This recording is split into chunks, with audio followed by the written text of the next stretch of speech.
আসসালামু আলাইকুম প্রিয় ব্রাজিল ফুটবল ফ্যান্স। দর্শক, আপনারা সকলে জানেন ডরিভাল জুনিয়র কিন্তু কোপা আমেরিকার জন্য 23 সদস্যের একটা স্কোয়াড ঘোষণা করে দিয়েছে। আর আপনারা যারা স্কোয়াড ঘোষণাটি সরাসরি লাইভ দেখেছেন তাদেরকে বলছি তারা অবশ্যই খেয়াল করেছিলেন যখন ক্যাসিমিরোর কথাটা ডরিভাল জুনিয়র উল্লেখ করেননি তখন কিন্তু সাংবাদিকদের মনে একটা খটকা তৈরি হয়েছিল এবং সাংবাদিকরা কিন্তু একটু নড়ে চড়ে বসেছিল, কেননা ক্যাসিমিরোর মতো একজন তারকা ফুটবলারকে ছাড়াই কিন্তু দল ঘোষণা করেছে ব্রাজিলের নতুন কোচ ডরিভাল জুনিয়র। তাই তো ক্যাসিমিরোকে নিয়ে অনেক প্রশ্ন ভক্ত সমর্থকদেরও।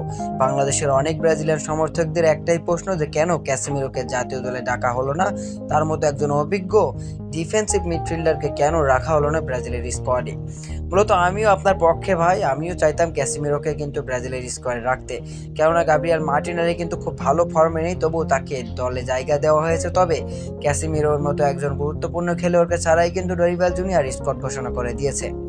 তবে সবকিছু ছাপিয়ে ক্যাসিমিরোকে নিয়ে ডরিভাল জুনিয়র কিন্তু বেশ কিছু কথা বলেছেন। তো চলুন দেখি তিনি কি কি কথা বলেছেন।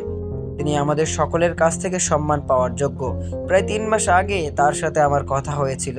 আমি তার পরিস্থিতি, তার দলের পরিস্থিতি এবং আমার কি প্রয়োজন সেটি সম্পর্কে ব্যাখ্যা করেছি। সে এখন ডাক পায়নি মানে এটি বোঝায় না যে সে সামনে আর ডাক পাবে না। সে খুব ভালো করেই জানে যে আমি তার সম্পর্কে কি ভাবি। আগামীকাল আমি শান্তভাবে ক্যাসিমিরোর সাথে যোগাযোগ করব, স্বাভাবিকভাবেই ব্যাখ্যা করব যে আমি বিশ্বাস করি ভবিষ্যতে কি ঘটতে পারে। যার বিশেষ কারণ তিনি একজন খেলোয়াড় যিনি বিবেচনা, স্নেহ ও সম্মানের যোগ্য এবং আমরা এই পর্যায়ের একজন ক্রীড়াবিদের ওপর বিশ্বাস রাখতে পারি।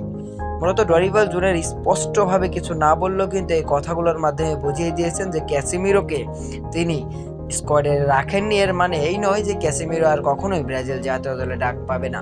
তবে ক্যাসিমিরো সাম্প্রতিক সময়ে খুব বাজে ফর্ম কাটাচ্ছে ম্যানচেস্টার ইউনাইটেডের জার্সিতে, তাই তো ক্যাসিমিরোকে জায়গা দেয়নি ডরিভাল জুনিয়র। মূলত এটা অনেক বড় একটা সাহসী সিদ্ধান্ত ছিল ডরিভাল জুনিয়রের জন্য, কেননা গত 14 বছরে কোনো ইন্টারন্যাশনাল টুর্নামেন্ট মিস করেনি এই ক্যাসিমিরো। তো তাকে আসলে ছেটে ফেলাটা খুব একটা সহজ কথা ছিল না। তবে ডরিভাল জুনিয়রের সাহস দেখে অবাকই হয়েছে আমি। তবে আমি এখন যেটা বুঝতে পারছি যে ক্যাসিমিরোকে বাদ দেওয়ার কারণ হচ্ছে তার অফ ফর্ম। সে যতই একজন সিনিয়র খেলোয়াড় হোক না কেন, তার অফ ফর্মের কারণেই কিন্তু তিনি বাদ পড়েছেন। আর ডরিভাল জুনিয়র এমন একটা কোচ, তিনি কিন্তু তার ক্যারিয়ার, তার স্ট্যাটাস দেখেন না, তিনি কিন্তু তার সাম্প্রতিক পারফরমেন্স দেখেই দল ঘোষণা করে।